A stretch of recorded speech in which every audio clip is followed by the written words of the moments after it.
오늘도 하루를 끝내는 시간입니다. 누군가는 아직도 메시지를 확인하고 있고, 누군가는 내일의 일정표를 떠올리며 숨이 가빠지고, 누군가는 오늘 내가 뭘 했지 하고 조용히 자책할지도 모르겠습니다.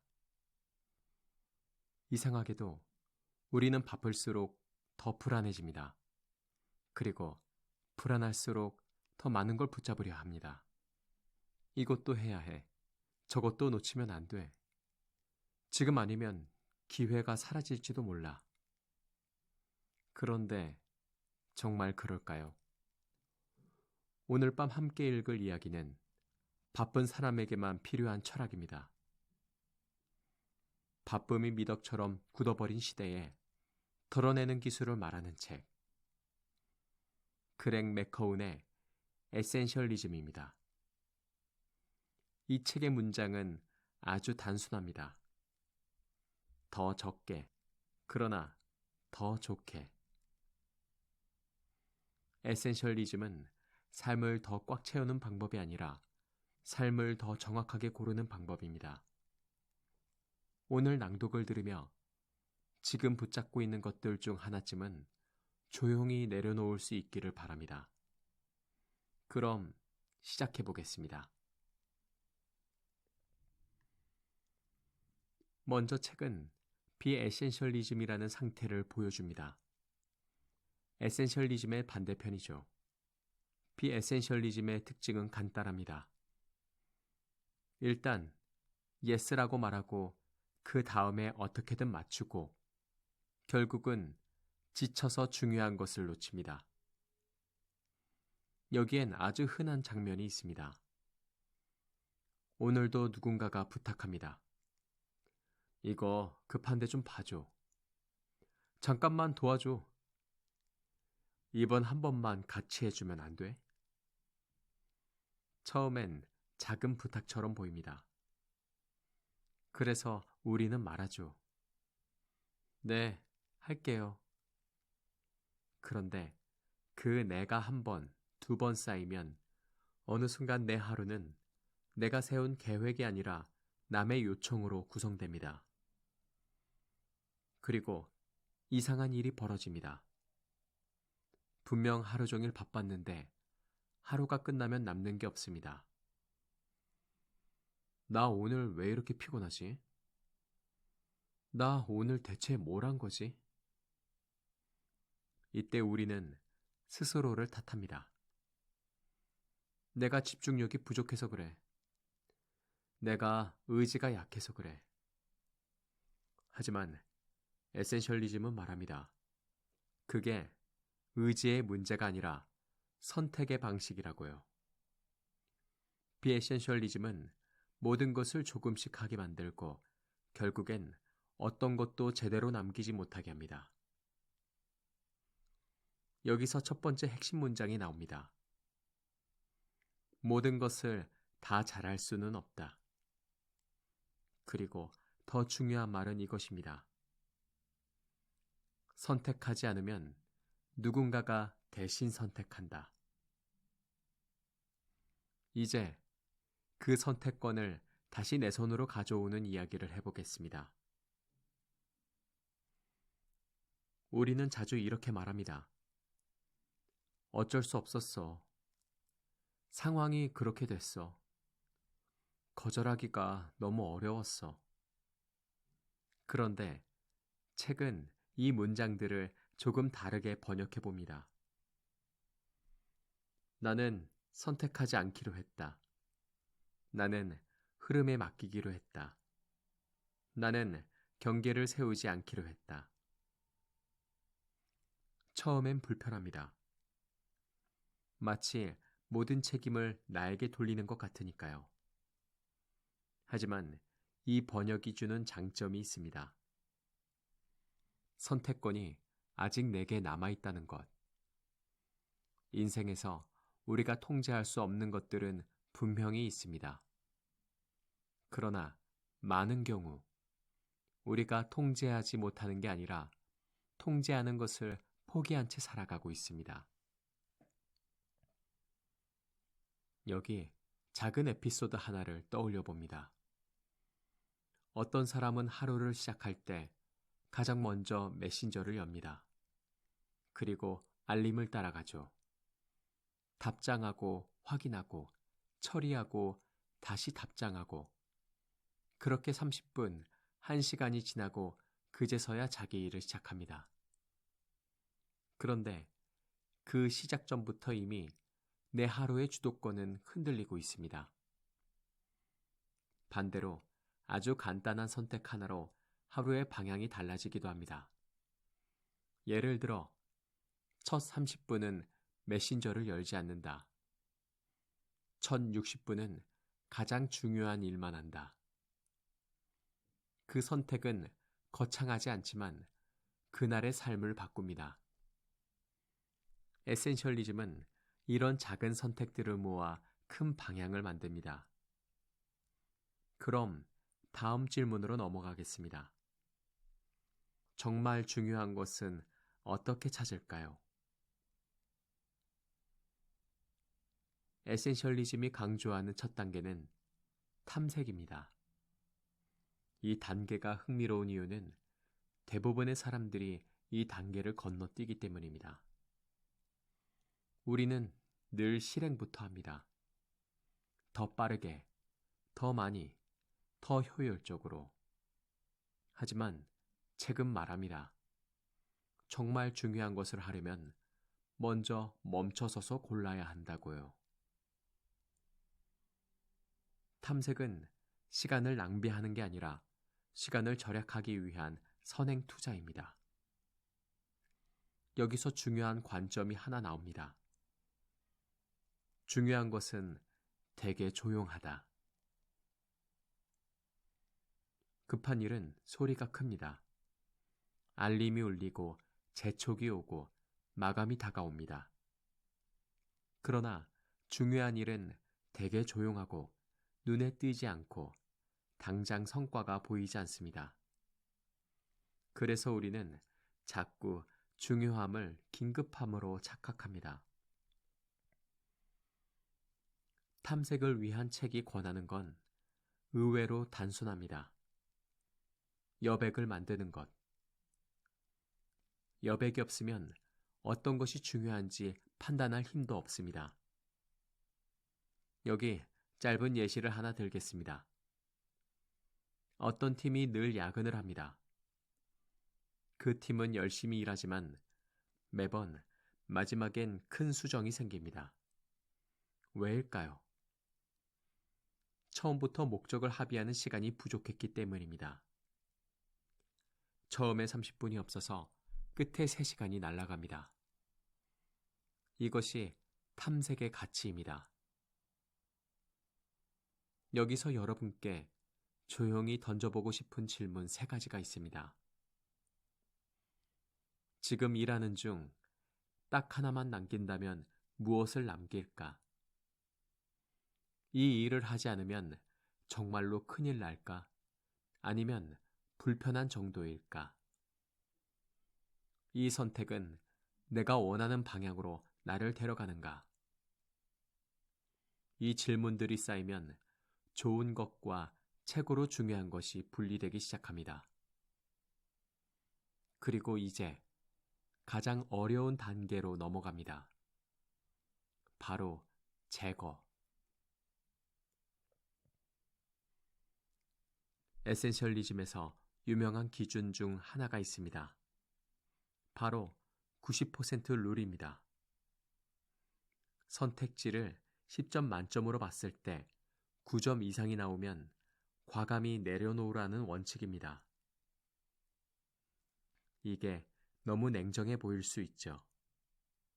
하지만 이 원칙은 선택지가 너무 많은 시대에 우리를 지켜주는 장치가 됩니다. 애매한 예스는 위험합니다. 왜냐하면 애매한 예스는 시간을 조금만 쓰는 것처럼 보이지만 실제로는 에너지를 지속적으로 빨아들이기 때문입니다.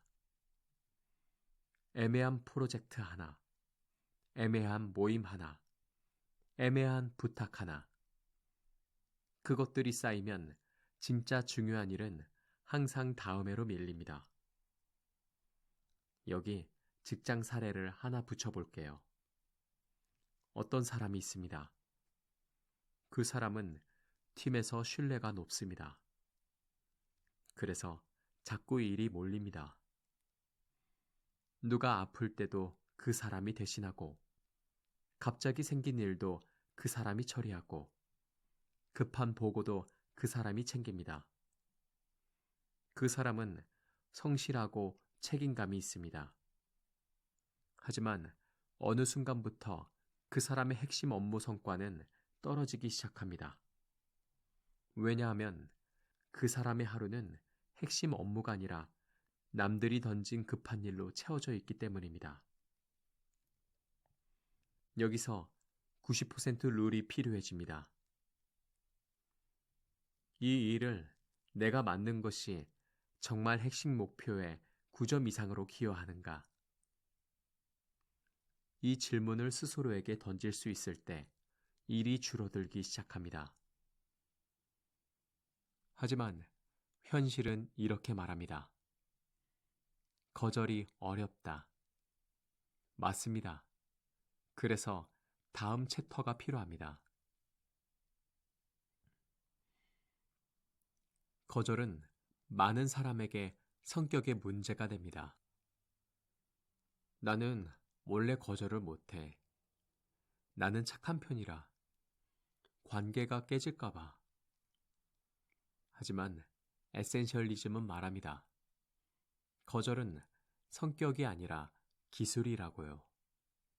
그리고 핵심은 차갑게 말하는 것이 아니라 명확하게 말하는 것입니다. 거절이 어려운 이유는 대부분 한 가지입니다. 상대가 실망할까봐. 그런데 진짜 관계를 망가뜨리는 건 거절 그 자체가 아니라 거절을 못해서 생기는 지침과 원망일 때가 많습니다. 도와주면서도 마음속으로는 왜 맨날 나한테만.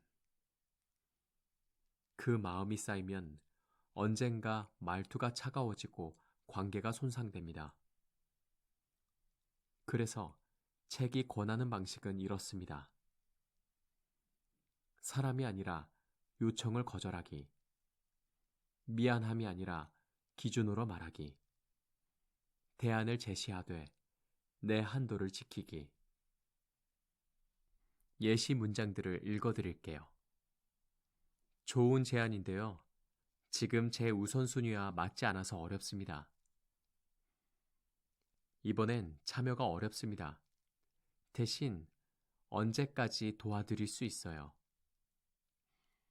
제가 지금 집중하는 목표가 있어서요. 다음번에 기회가 되면 좋겠습니다. 오늘은 어렵고 내일 오전 몇 시까지 이후로는 가능합니다. 여기서 중요한 건 거절을 잘하는 사람이 되는 게 아니라 우선순위를 지키는 사람이 되는 것입니다.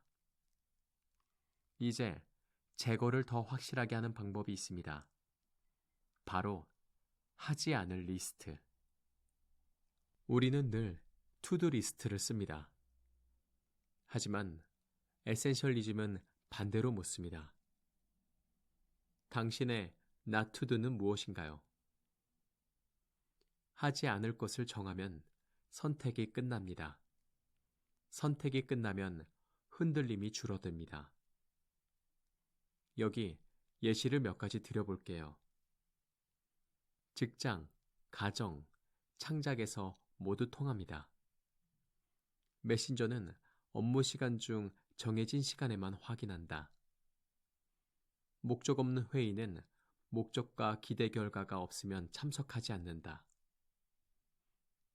그냥 한 번이라는 말로 시작하는 일은 시작하지 않는다. 쉬는 시간을 죄책감으로 채우지 않는다. 하루의 핵심 3가지가 끝나기 전엔 새 일을 늘리지 않는다. 하지 않을 리스트는 나를 게으르게 만들지 않습니다. 오히려 가장 중요한 것에 집중할 힘을 만들어줍니다. 그리고 이제 마지막 단계입니다. 실행. 중요한 일을 의지로가 아니라 시스템으로 하게 만드는 단계. 에센셜리즘은 마지막에 말합니다. 중요한 일을 하려면 의지력으로 버티는 게 아니라 쉽게 되도록 설계해야 한다고요. 여기 핵심 도구 3가지를 소개합니다. 버퍼. 일정 사이에 현실을 넣기. 많은 일정은 실패합니다. 왜냐하면 계획은 이상적인 시간을 기준으로 짜여 있기 때문입니다. 전화 한 통, 수정 한 번, 이동 지연, 컨디션 저하. 현실은 늘 계획을 흔듭니다. 그러니 버퍼는 사치가 아니라 현실을 반영한 필수입니다. 시간을 비우는 사람이 아니라 현실을 아는 사람이 되는 것. 중요한 일은 캘린더에 먼저 고정하기. 중요한 일은 남는 시간에 하는 게 아닙니다. 남는 시간이 오지 않기 때문이죠. 가장 컨디션 좋은 시간대에 핵심 일을 먼저 박아두는 것. 그리고 나머지를 그 주변에 배치하는 것. 하루 빅3. 오늘의 핵심은 3개면 충분하다. 할 일이 20개여도 핵심은 대부분 3개 안쪽입니다. 오늘 하루가 끝났을 때 그래도 의미 있었다라고 말하게 해줄 3가지. 그 3가지가 끝나면 나머지는 추가입니다. 이 방식은 특히 가정이 있는 분들, 창작을 병행하는 분들에게 강력합니다. 왜냐하면 시간이 아니라 에너지가 더 귀하기 때문입니다. 이제 마지막 챕터에서는 직장, 가정, 창작의 에센셜리즘을 구체적으로 적용해 보겠습니다. 직장에서는 예스가 미덕처럼 보일 때가 있습니다. 하지만 오래가는 사람은 무조건 예스하는 사람이 아니라 기준을 공유하는 사람입니다. 이 일의 목적이 무엇인가요? 성공의 기준은 무엇인가요? 이게 최우선이라면 무엇을 뒤로 미룰까요? 이 질문들은 까다로운 질문이 아닙니다. 팀을 살리는 질문입니다. 핵심은 싸우는 게 아니라 우선순위를 드러내는 것입니다. 가정에서는 종종 이런 일이 벌어집니다. 밖에서 모든 요청을 받아주느라 정작 집에 와서는 가장 가까운 사람에게 예민해집니다. 에센셜리즘은 말합니다. 가장 중요한 관계를 위해 에너지를 남겨두라고요. 모든 약속을 다 지키는 사람이 아니라 가장 중요한 사람 앞에서 따뜻한 사람이 되는 것. 그게 본질일 수 있습니다. 창작자는 늘 아이디어가 많습니다. 하지만 아이디어가 많다는 건 분산될 이유도 많다는 뜻입니다. 에센셜리즘은 창작에 적용하면 이런 질문이 생깁니다.